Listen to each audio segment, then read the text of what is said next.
സംസ്ഥാനത്തെ രൂക്ഷമായ സാമ്പത്തിക പ്രതിസന്ധിക്കിടെ ബജറ്റ് അവതരണം സർക്കാരിന് വെല്ലുവിളിയാകും. 4 മാസമായി മുടങ്ങിയ ക്ഷേമ പെൻഷനുകൾ പോലും നൽകാൻ കഴിയാത്ത അവസ്ഥയിലാണ് നിലവിൽ ധനവകുപ്പ്. ഇതിനാൽ സാധാരണക്കാരെ പിഴിയാൻ തന്നെയാകും ഇത്തവണയും സർക്കാർ ശ്രമിക്കുക. കൂടുതൽ വിവരങ്ങളുമായി ശ്യാം കാങ്കാലിൽ ചേരുന്നു. ശ്യാം, സംസ്ഥാന സർക്കാർ ഇന്നുവരെ കണ്ടിട്ടില്ലാത്ത വിധമുള്ള സാമ്പത്തിക പ്രതിസന്ധിയാണ് നേരിട്ടുകൊണ്ടിരിക്കുന്നത്. അതുകൊണ്ട് തന്നെ ബജറ്റ് അവതരണം വലിയ വെല്ലുവിളിയാകുമെന്നുള്ള കാര്യത്തിൽ സംശയമില്ല. എന്തായാലും പ്രതിരോധിച്ചേ മതിയാകൂ. സംസ്ഥാന സർക്കാരിനെ സംബന്ധിച്ചിടത്തോളം പ്രഖ്യാപനങ്ങൾ പാഴ്വാക്കുകളാകുന്ന കാഴ്ച തന്നെയായിരിക്കുമോ ഇത്തവണയും കാണാൻ സാധിക്കുക?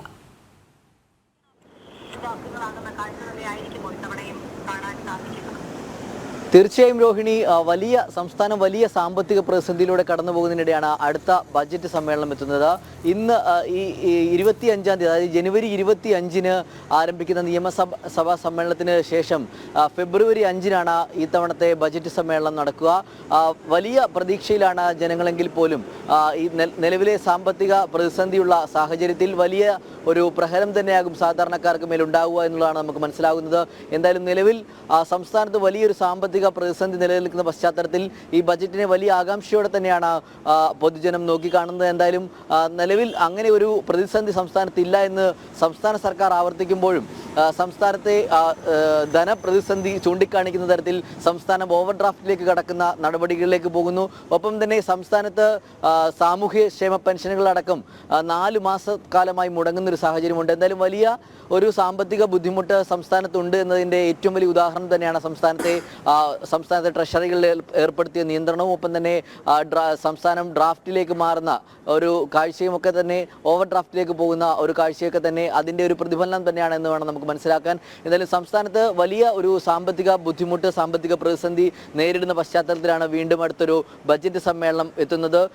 വലിയ ആകാംക്ഷയോടെ തന്നെ, അതായത് കാർഷിക മേഖലയൊക്കെ ഏറ്റവും കൂടുതൽ പ്രതിപാദിക്കുന്ന പല പദ്ധതികളും കഴിഞ്ഞ വർഷം പ്രഖ്യാപിച്ചെങ്കിൽ കൂടിയും അതിൽ കൃത്യമായ പദ്ധതി വിഹിതം നൽകാതെ പദ്ധതികളൊക്കെ പദ്ധതി വഴിയിൽ മുടങ്ങുന്ന ഒരു സാഹചര്യമാണ് നമുക്ക് കാണാൻ കഴിഞ്ഞത്. ഒപ്പം തന്നെ KSRTCയിലെ കാര്യമെടുക്കുകയാണെങ്കിൽ KSRTC ജീവനക്കാർക്ക് 16 ഡ്യൂട്ടിയിൽ താഴെ ചെയ്ത ജീവനക്കാർക്ക് ശമ്പളം 1.5 വർഷത്തോളമായി ലഭിക്കാനുണ്ട് എന്നുള്ള ഒരു വസ്തുത.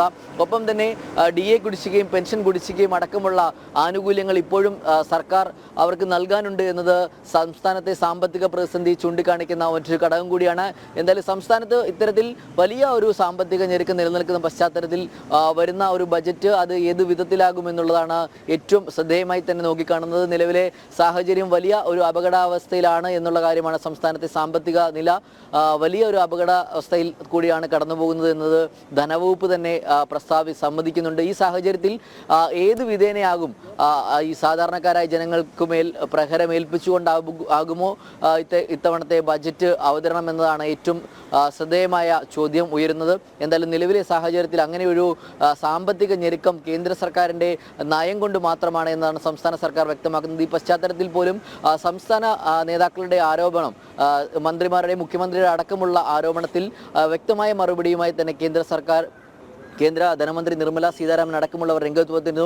തുടർന്ന് കേന്ദ്രമന്ത്രി വി മുരളീധരൻ തന്നെ ഇതിന് കൃത്യമായ രേഖകളുടെ അടിസ്ഥാനത്തിൽ അത് വിശദീകരിക്കുകയും മാധ്യമങ്ങൾക്ക് മുന്നിൽ കൃത്യമായ കണക്ക്, സംസ്ഥാനത്തിന് കേന്ദ്രം നൽകിയ കൃത്യമായ വിഹിതം അത് ചൂണ്ടിക്കാണിച്ചുകൊണ്ട് കേന്ദ്രമന്ത്രി രംഗത്ത് വന്ന പശ്ചാത്തലത്തിൽ പോലും ഇപ്പോഴും അത്തരത്തിലുള്ള ആരോപണം തന്നെയാണ് സംസ്ഥാന സർക്കാർ മുന്നോട്ട് വയ്ക്കുന്നത്. എന്തായാലും നിലവിലെ പ്രതിസന്ധി സംസ്ഥാന സർക്കാരിന് കടമെടുക്കാനുള്ള പരിധി കഴിഞ്ഞിരിക്കുന്നു. വീണ്ടും ഇപ്പോൾ 2500 കോടി രൂപ സംസ്ഥാന സർക്കാർ വീണ്ടും കടമെടുക്കാൻ സാധിക്കുന്ന തരത്തിലേക്ക് എത്തിപ്പെട്ടെങ്കിലും സംസ്ഥാന സർക്കാർ കേന്ദ്ര സർക്കാരിനെതിരെ സുപ്രീം കോടതിയിൽ നൽകിയ ഒരു പരാതി, ആ ഹർജിയുടെ അടിസ്ഥാനത്തിലാണ് നിലവിലെ തടസ്സം എന്നുള്ളതാണ് സംസ്ഥാന ധനവകുപ്പിന്റെ വിലയിരുത്തൽ. എന്തായാലും നിലവിലെ സാഹചര്യത്തിൽ വലിയൊരു ധനപ്രതിസന്ധിയിലൂടെ സംസ്ഥാനം കടന്നു പോകുന്ന പശ്ചാത്തലത്തിൽ വീണ്ടും ഒരു ബജറ്റ് സമ്മേളനം വരികയാണ്. അത് സാധാരണക്കാരായ ജനങ്ങളെ എങ്ങനെ ഏത് വിധത്തിൽ ബാധിക്കുമെന്നുള്ള കാര്യമാണ് ഇനി നോക്കിക്കാണേണ്ടത്. ഫെബ്രുവരി 5-ന് ബജറ്റ് സമ്മേളനം ആരംഭിക്കും. ജനുവരി 25-ന് ആരംഭിക്കുന്ന നിയമസഭാ സമ്മേളനത്തിന് ശേഷമാകും ഫെബ്രുവരി 5-ന് ബജറ്റ് സമ്മേളനം അവതരിപ്പിക്കുക. നിലവിലെ സാഹചര്യത്തിൽ വലിയ ഒരു പ്രതിസന്ധി നിലനിൽക്കുന്ന പശ്ചാത്തലത്തിൽ വളരെ ആകാംക്ഷയോടെ തന്നെയാണ് പൊതുജനങ്ങൾ ഈ ബജറ്റ് സൂചിപ്പിച്ചതുപോലെ തന്നെ പ്രഖ്യാപനങ്ങൾ പാഴ്വാക്കുകളാകുമോ എന്നുള്ളത് കണ്ടു തന്നെ അറിയേണ്ട കാര്യമാണ്. അത് മാത്രമല്ല, ശ്യാം, ഈ ധനവിനിയോഗത്തിലെ കെടുകാര്യസ്ഥതയാണ് ഇത്തരത്തിലുള്ള ധനപ്രതിസന്ധിക്ക് ഇടയാക്കിയത് എന്നുള്ള വലിയ വിമർശനങ്ങൾ ഉയരുന്നുണ്ട്. അതോടൊപ്പം സർക്കാരിന്റെ ധൂർത്ത് ഒരു വശത്ത് വലിയ രീതിയിൽ തന്നെ നടക്കുകയുമാണ്. അതുകൊണ്ട് സാധാരണക്കാരെ പിഴിയാൻ തന്നെ ആയിരിക്കും ഇത്തവണയും സർക്കാരിന്റെ ശ്രമം.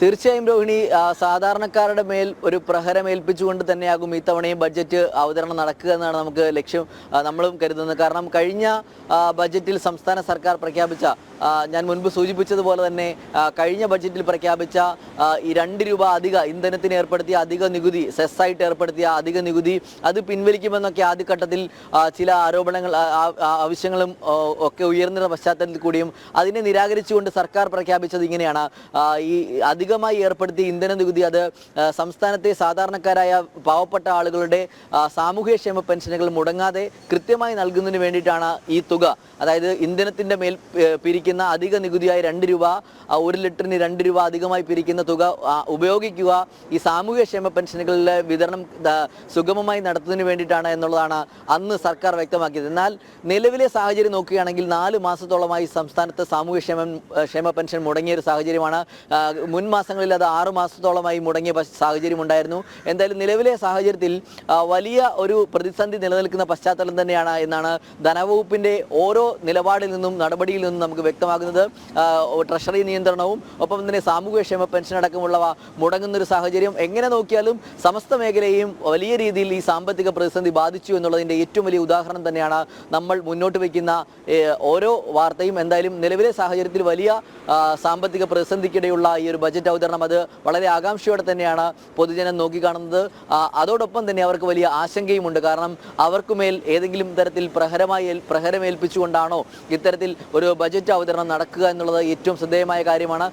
അതോടൊപ്പം തന്നെ മറ്റ് വിവിധ വകുപ്പുകളെടുത്താൽ തന്നെ പൊതുമരാമത്ത് വകുപ്പിലെ സ്മാർട്ട് സിറ്റി റോഡുകളുടെ നിർമ്മാണ പ്രവർത്തനങ്ങളടക്കം അത് പകുതി വഴിയിലായിട്ടേ ഉള്ളൂ. ഇനിയും 2 മാസം മാത്രമാണ് സംസ്ഥാന ബജറ്റിനും ഈ സാമ്പത്തിക വർഷം ബജറ്റിനല്ല ഈ സാമ്പത്തിക വർഷം അവസാനിക്കാൻ ഇനി 2 മാസം മാത്രമാണ് ബാക്കിയുള്ളത്. ബജറ്റ് സമ്മേളനം ഫെബ്രുവരി 5-ന് ആരംഭിക്കുകയാണ്. വളരെ ഒരു സാമ്പത്തിക പ്രതിസന്ധി നേരിടുന്ന പശ്ചാത്തലത്തിൽ ഈ കരാർ ജോലി ഏറ്റെടുത്ത ജീവനക്കാരും കരാർ കമ്പനിക്കാരും ഒപ്പം തന്നെ ഈ കരാർ മുതലാളിമാരും ഒക്കെ തന്നെ ഈ ആശങ്ക പ്രകടിപ്പിക്കുന്നുണ്ട്. എന്നാലും നിലവിലെ സാഹചര്യത്തിൽ വലിയ ഒരു സാമ്പത്തിക പ്രതിസന്ധി അത് സംസ്ഥാനത്തുണ്ട് എന്നുള്ളത് തന്നെയാണ് ധനവകുപ്പ് വ്യക്തമാക്കുന്നത്. ഒപ്പം സർക്കാരിൻ്റെ ഓരോ നിലപാടുകളും അത് തന്നെയാണ് സൂചിപ്പിക്കുന്നത്. രോഹിണി.